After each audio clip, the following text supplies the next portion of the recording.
Hai, Assalamualaikum warahmatullahi wabarakatuh. Saya Alisha Nanda Putri. Dan saya Amelia Putri Kinasi. Kami dari kelas 12 IPS 3 ingin mempresentasikan tugas sosiologi materi pemberdayaan masyarakat dan kearifan lokal.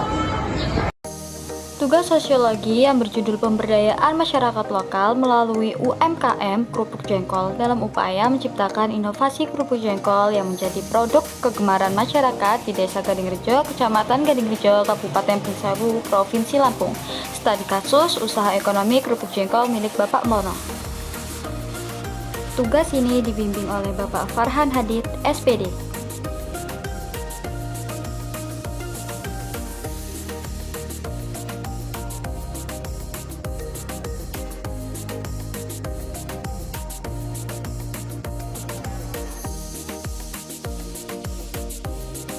Materi yang akan kita bahas yang pertama itu ada profil usaha, kedua pengertian pemberdayaan, ketiga siklus pemberdayaan, keempat strategi pemberdayaan, kelima pandangan masyarakat, dan terakhir kesimpulan.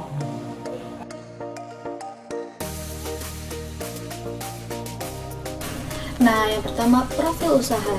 Di Kabupaten Bengkulu, tempatnya di Desa Gadingrejo, terdapat sebuah usaha UMKM milik Bapak Pono yang memproduksi pangan yaitu kerupuk jengkol.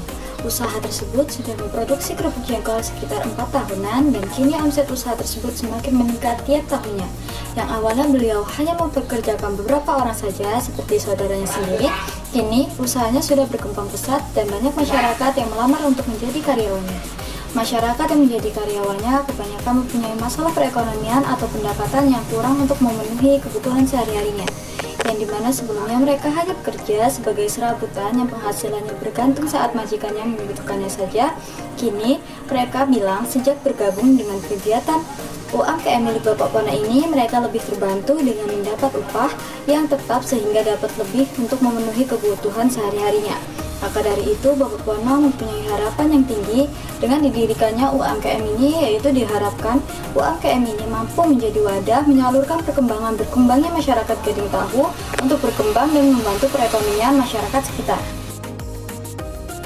Nah, selanjutnya pengertian pemberdayaan. Apa sih pemberdayaan itu?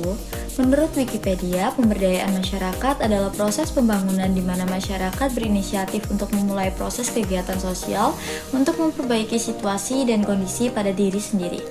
Pemberdayaan masyarakat hanya bisa terjadi apabila masyarakat itu sendiri ikut pula untuk berpartisipasi.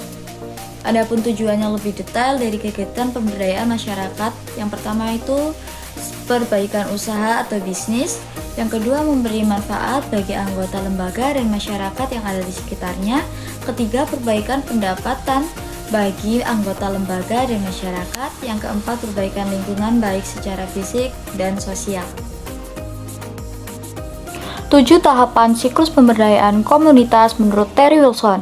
Siklus pertama, keinginan untuk berubah. Siklus kedua, melepaskan hambatan-hambatan. Siklus ketiga, rasa memiliki bertambah. Siklus keempat, mengembangkan peran dan rasa tanggung jawab. Siklus kelima, pencapaian hasil dan target yang lebih besar. Siklus keenam, perubahan perilaku dan kesan terhadap dirinya. Siklus ketujuh, merasa tertantang untuk upaya lebih besar. Nah, di siklus pertama, keinginan untuk berubah, menurut studi kasus yang telah kita teliti, diketahui bahwasanya karyawan yang bergabung sebagian besar memiliki keinginan rasa berubah untuk menambah pendapatan dan juga ingin memiliki keterampilan lebih. Dan untuk siklus kedua, melepaskan hambatan-hambatan. Masyarakat yang menjadi karyawan rata-rata memiliki hambatan yang sama, yaitu dalam aspek perekonomian. Namun, setelah mereka bergabung di usaha ini, mereka merasa jauh lebih baik karena memiliki pendapatan yang tetap sehingga dapat memenuhi kebutuhan keluarganya. Nah, siklus ketiga, rasa memiliki bertambah. Di tahap ini, masyarakat diharapkan untuk menerima kebebasan, tambahan, dan merasa memiliki tanggung jawab dalam mengembangkan diri dan komunitasnya. Sejak Bapak Yuli bergabung menjadi karyawan kerupuk jengkol ini, beliau didorong untuk mengikuti beberapa program dalam rangka menumbuhkan minat, tekad, dan semangat mengentaskan diri dari kemiskinan. Pengembangan tersebut dilakukan melalui kegiatan-kegiatan komunikasi, informasi, dan edukasi dengan memanfaatkan berbagai media dan kesempatan yang ada. Di siklus keempat, mengembangkan peran dan batas tanggung jawab. Di tahap ini ada upaya masyarakat mengembangkan peran dan batas tanggung jawab yang lebih luas. Awalnya Bapak Yuli bergabung ialah hanya menjadi karyawan biasa. Semakin lama pengetahuan dan keterampilannya semakin terasah secara optimal dan mampu diterapkan dengan baik. Hal ini membuat Bapak Yuli memiliki peran yang lebih luas. Bukan hanya sekedar karyawan di bagian penggorengan saja, tetapi terkadang sesekali Bapak Yuli seringkali diminta untuk di bagian pemasaran. Dengan demikian, ia memiliki rasa tanggung jawab yang lebih luas, bukan hanya mengembangkan dirinya, tetapi juga mengembangkan potensi komunitasnya. Siklus 5. Pencapaian hasil dan target yang lebih besar. Ketekunan Bapak Yuli dalam mengikuti pemberdayaan di UMKM ini memperlihatkan hasil yang nyata. Berbekal ilmu dan skill yang didapat dari proses pemberdayaan tersebut, ia dapat mempraktikkan skillnya membuat kerupuk sendiri di rumah dan memasarkannya di sekitar rumahnya. Tujuannya untuk menambah penghasilan. Siklus ke-6, perubahan perilaku dan kesan terhadap dirinya.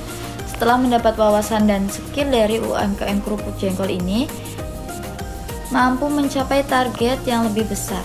Bapak Yuli merasa semakin percaya diri untuk mengembangkan potensi dalam dirinya dan semakin tekun dalam mengikuti proses pemberdayaan dan mengikuti berbagai penyuluhan. Dan siklus terakhir yaitu merasa tertantang untuk upaya yang lebih besar. Proses pemberdayaan yang dijalankan Bapak Yuli mendorong beliau untuk menjadi pribadi yang berorientasi ke masa depan, yaitu dengan mempromosikan produk di media sosial yang awalnya hanya dijual ke warung sekitar. Selanjutnya, saya akan membahas tentang pembahasan. Kami telah mengamati pemberdayaan yang ada pada UMKM kerupuk jengkol ini, bahwasanya Pak Pono telah melakukan pemberdayaan secara bertahap. Dan ini kami mengkaji lebih lanjut menggunakan strategi pemberdayaan komunitas 5P, yaitu pemungkinan, penguatan, perlindungan, penyokongan, dan pemeliharaan. Yang pertama, saya akan membahas pemungkinan. Pemberdayaan harus mampu membebaskan masyarakat dari sekat-sekat kultural, dari struktural yang menghambat. Dan Pak Pono juga berhasil melepaskan halangan-halangan yang dihadapi oleh karyawannya. Sebagai contoh, ia akan memberikan arahan kepada karyawan barunya yang masih ada halangan dalam tahap-tahap memproduksi kerupuknya.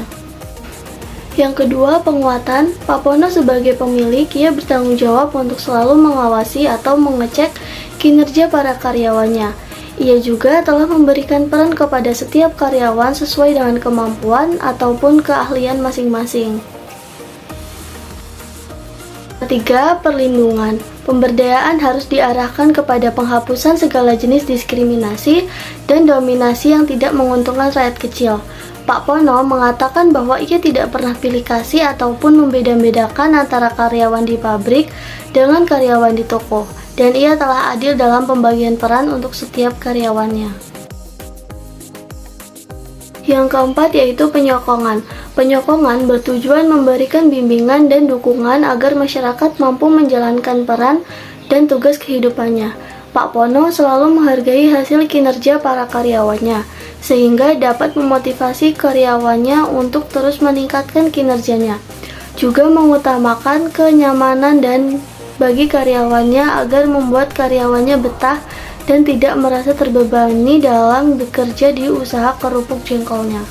Yang kelima, pemeliharaan. Pemeliharaan bertujuan memelihara kondisi yang kondusif agar tetap terjadi keseimbangan distribusi.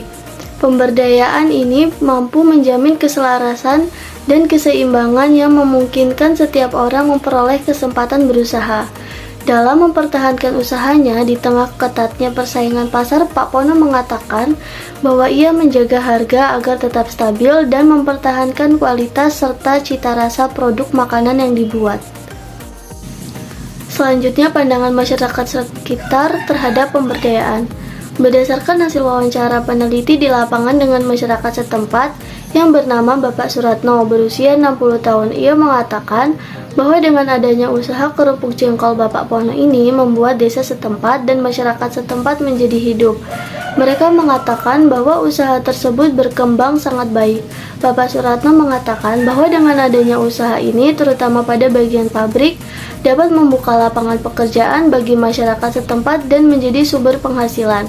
Ia mengharapkan usaha kerupuk jengkol ini terus maju dan berkembang lebih pesat, serta dapat membuka cabang baru dan dapat membuka lapangan pekerjaan yang lebih luas. Yang terakhir yaitu kesimpulan. Berdasarkan hasil pengamatan kami, Bapak Pono mendirikan usaha ini dengan tujuan memenuhi kebutuhan sandang pangan dan membantu masyarakat sekitar yang belum mendapatkan pekerjaan agar mendapatkan lapangan pekerjaan. Dengan adanya usaha ini, masyarakat sekitar merasa sangat terbantu dengan semakin banyaknya lapangan pekerjaan bagi masyarakat yang ada di Desa Gadingrejo. Usaha ini juga memberikan kesempatan yang lebih besar untuk masyarakat sekitar yang ingin membuka usaha makanan seperti usaha kerupuk jengkol milik Bapak Pono. Jadi dapat disimpulkan bahwa usaha kerupuk jengkol milik Bapak Pono ini sukses dan berjalan dengan baik. Terima kasih.